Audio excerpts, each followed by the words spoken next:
Hello everyone, and welcome back to another speeddraw.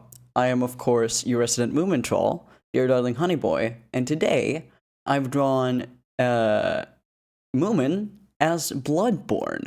Specifically, not Moomin trolls in particular, but illustrations from Tove Janssons, which is the woman who made Moomin. So, roll the tapes. I got this idea, I think, from the specific illustration of hers, which I will I will save what it's actually of until later. But I just found it like very Soulsborne-y, and when like thinking of it, I was like, okay, but we can't just do that, because I usually do 2 drawings for these, but I've decided not to, for everyone's sanity and attention span. As I was thinking, I thought like, Snufkin from Moomin, his design could be very hunter-y. When I thought of it, like the hat, I feel like the hat is very common for like hunter designs, as well as like a flowing robe of some kind. So I worked with that. I changed changed Snufkin's design a bit, so I chose to make the robe open and like make the scarf a bit bigger. Apparently all of these motherfuckers have gloves, so I worked with that. Also, just making the hat cover the eyes. I feel like it's a big thing. And for the monster part, I just looked at anything I could get my hands on that fit more or less with the horns, or whatever it is in the original design.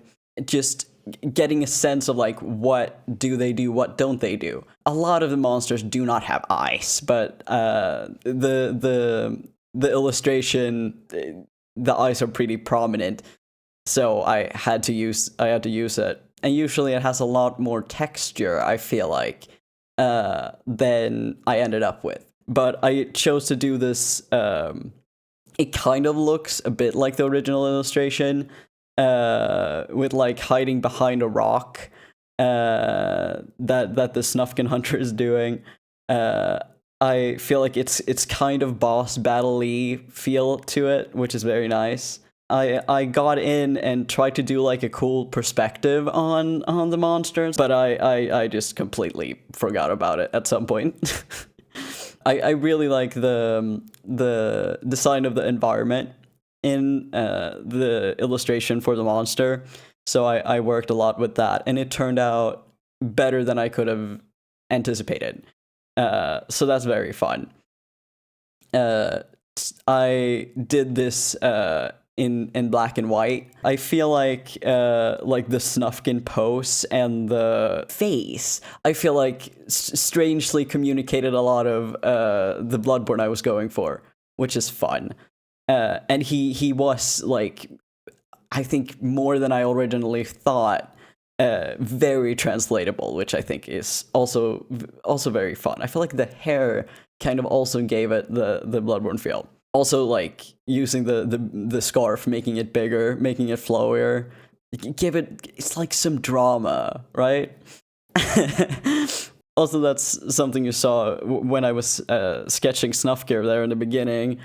I cannot, for the life of me, draw a character standing up and down. Just standing up and down. No, I feel like it was always like, I heard as a kid, like, oh, dynamic posing is so difficult, you need to learn that. To the point where I just didn't learn how to just make someone a full body standing up and down. Like, knee down, I'm lost. I can't draw feet. And the proportions just become whack the second I try to include knees. That's also something I can work on.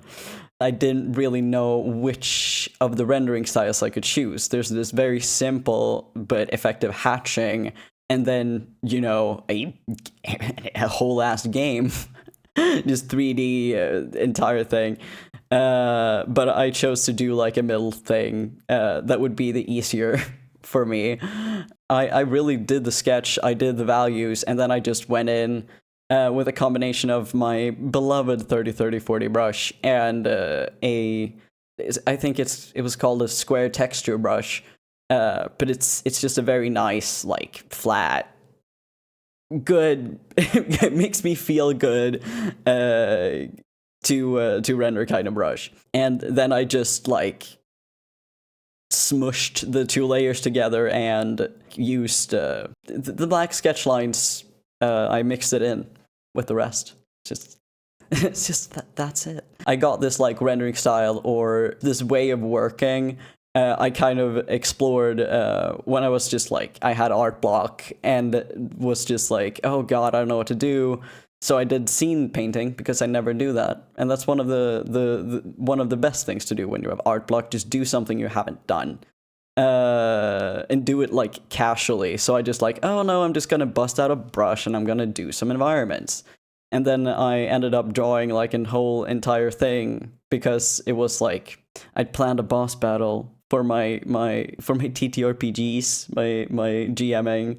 And it just lived in my head, so I drew that, and now I just used that same technique to do this rendering. I feel like the last couple of speed draws, or like in general the speed draws I've made, I'm like, I need to stop just making character posters.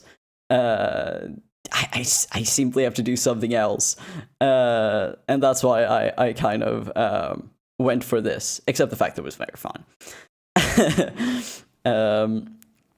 Just stepping away completely from how I usually do things, for a change. I also felt like at some point I lost some of the dynamicness and logic of the pose on Snufkin, but I get it back to a degree. I also made him hold his fishing rod like a weapon, and I think that's very fun.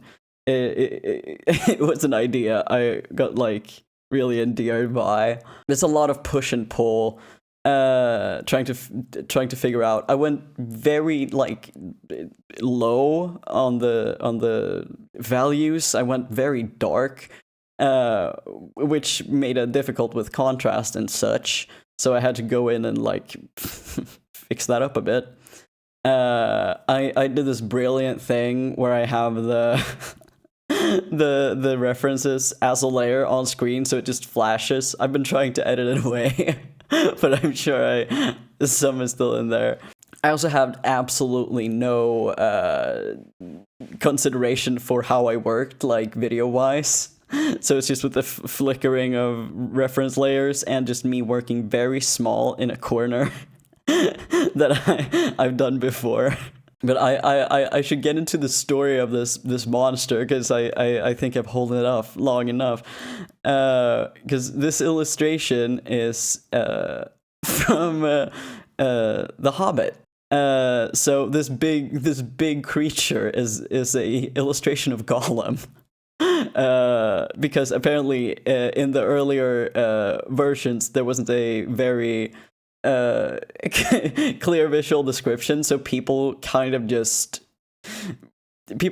made shit up, and this was apparently what Tove Janssons decided to do, and it's horrifying. It truly is. It's so large. It's not what you would think.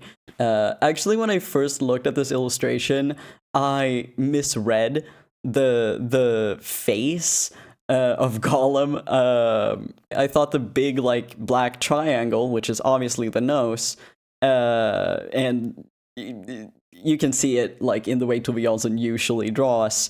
I didn't see the nose and the teeth. I didn't reflect on the teeth, and I thought the nose was like a hole or a mouth thing, which made it horrible. So I tried that out in the beginning, but making this face with the teeth, I feel like was the way to go. Doing the long limbs and the body shape, I feel like sold it pretty well, as well as like the fact that I managed to give him that kind of insane facial expression and the teeth. The horns, I don't think it's horns in the original. I don't really know what it is. But I made it horns because it was easier. I just spent so much time trying to define them and stuff. It took me an awful lot of time to do that in particular. I got pretty far with the piece in like a reasonable amount of time, and then I just rendered it for a long time. So this took me like 11 hours. And it was just towards the end where I started to get sick of it. I feel like the effect of this creature wading through water was very fun, and the hand and the arm. I like that one. So I had like a second step where I went in and added more light, because I was like, oh, it's very dark and it kind of muddles it out a bit. So I went in and made it lighter. And started to like form the background, and it turned out better than I thought when I started to like properly smudge them. And in the end, it ends up at like a very cool place. I feel had to kind of like find ways to create contrast too with certain things. Like the rock in the foreground with the darker parts in the background by Snufkin, and around the creature's hand, I feel like was pretty difficult to figure out. It was a lot of using the eyedropper. I was weirdly fixated on that glove for some reason, and I needed to like in the end, I rendered it so much, I think in like two waves, that I had to like in the end just smudge it out because it was pulling too much attention. I feel like rendering the rocks was pretty fun too, for some reason. It's always the things I don't expect to be fun that's fun.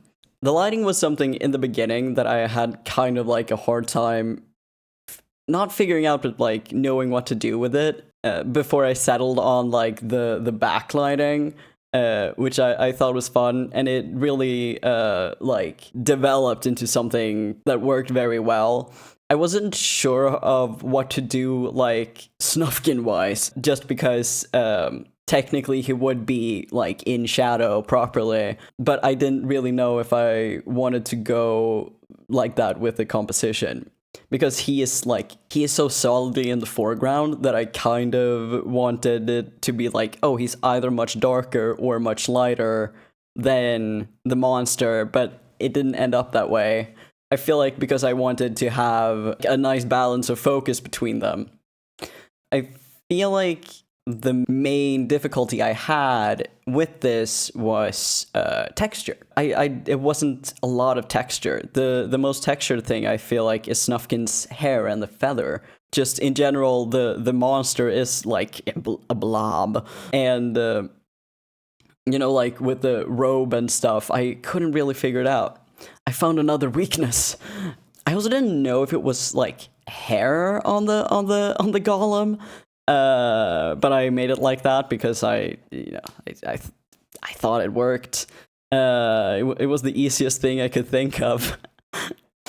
Trying to get a feel for like the water he's wading in. I kind of overworked that a bit because it felt important, and when something feels important, I work extra hard on it, and it's not beneficial. But I feel like the effect was very fun and very like effective in communicating that he's moving with I was about to say with some kind of urgency, but like the waiting feel I think is fun, or I feel like maybe it adds to the boss battle feel. Also, like the rib part of the monster was very fun. Some parts of anatomy like this, like long distorted limbs.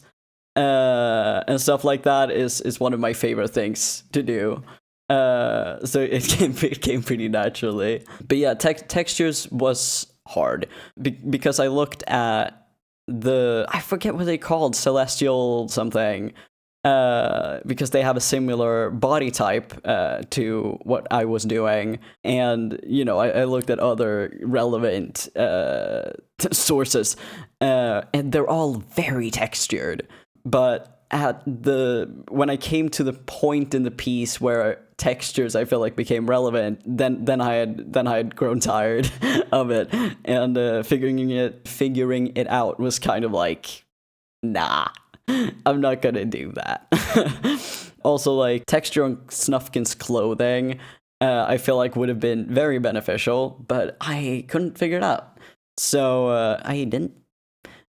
Which is kind of sad because of, the Tove Janssons piece is very textured, and the bosses in Bloodborne is very textured. And the hunters, for that matter. Like the kind of leathery clothes they got. I was like, how am I gonna figure this out? And I didn't. I tried a little bit, and then I just didn't. Defining the horns on Gollum was like, that was I spent so much time on it. I feel like because I wanted to make it pop from the background and make it feel like solid, but I don't know if it was a waste of time or if it was good. I like how it turned out with how they connect with the head and kind of blend in the way that kind of gave it a 3D feel. We take our successes where we can get them. But yeah, the background, the fact that the background became like, I used a bigger brush on the background in a way that it made it a bit like more smudged and stuff. Was something I really enjoyed. I feel like I learned that I need to work on using detail to draw the eye, in the way that, like, I kind of messed up with the hand and made it so detailed. Because the faces are the most detailed parts, and it's the ones you look at.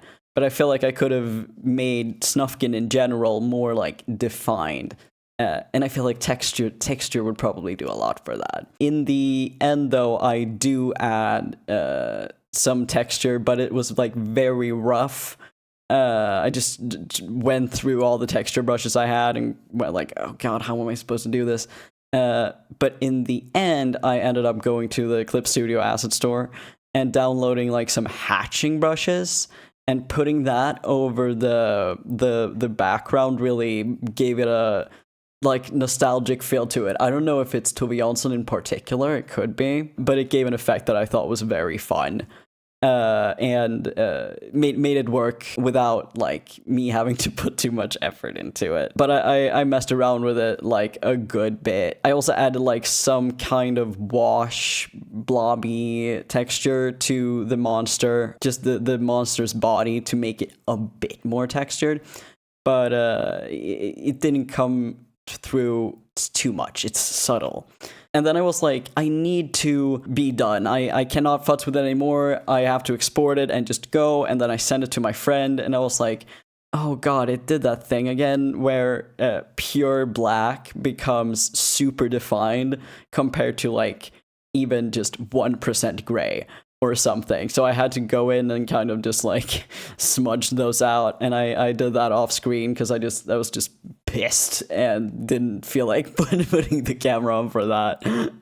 In the end, I'm pretty happy with it. It's not something I look at and go like, yes, or like, this is a masterpiece.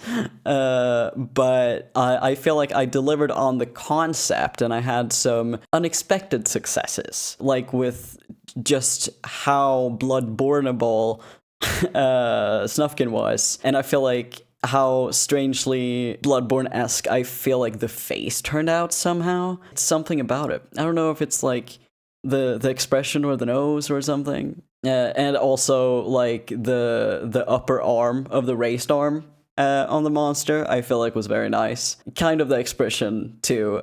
It was a bit cartoony, but you know, what can you do? It had stages where, like, overworking, I feel like looking back, overworking was a factor, and it looked a bit better in stages, but I feel like I didn't mess around with it as much as I could have done. My self-control. But I think maybe the thing I am actually happiest with is the background. It just turned out like nice to look at. Especially with the hatching thing. Such a nice last minute addition. Also because I was like, I tire of this. Just fucking slap something on and it ends up good. I feel like that's something I do. It would be even cooler if I really managed to make the monster look bigger, like I had in the sketch at first, but I wanted Snufkin to be like visible enough and big enough, so that they kind of didn't work. But yeah, I feel like the idea was fun and the execution was pretty good. If someone more skilled than me would have done this in like more 3D looking stuff, I would perish because it would be very cool. I can hear the boss music. And with that, we're done. So I really hope you enjoyed this slightly out-of-pocket mashup. I know I did. If you want more of me, I stream on Twitch quite often, also at Dear Darling Honeyboy. I have a Tumblr where I post all of my art, and it's more or less the only social media I'm active on. I also have a Patreon where you can get all of the drawings from my videos as high-res PNGs. So if you want to have weird Gollum and Snufkin on your wall, you can. You can also get access to my comic and hang out in a cool Discord with the other darling Patreons. Thank you to Erik Mellestal and Dean Sabine for being just the best. Until next time, cheers. Success. And today, I have drawn your mom. Fuck. Oh, so good. That energy was there, bro.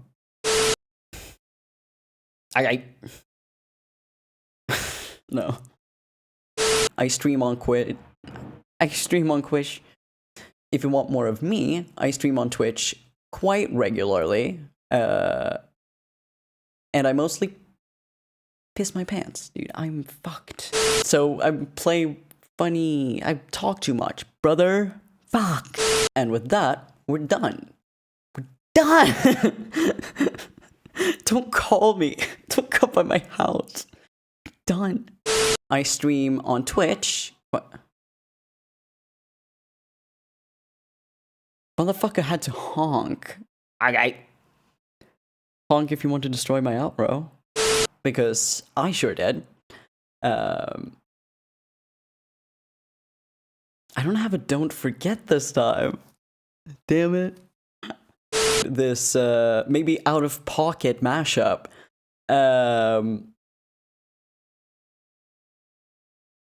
Man, what do I usually say? I always forget what I do for outros. Outros. I love that I think about great ramblings to do and then I forget them.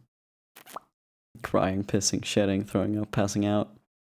Man, fuck, dude. My brain. Shut off. No. Thank you. Thank you. Thank you to... Thank you to... Thank you to Dean Sabine and Erik. Thank you to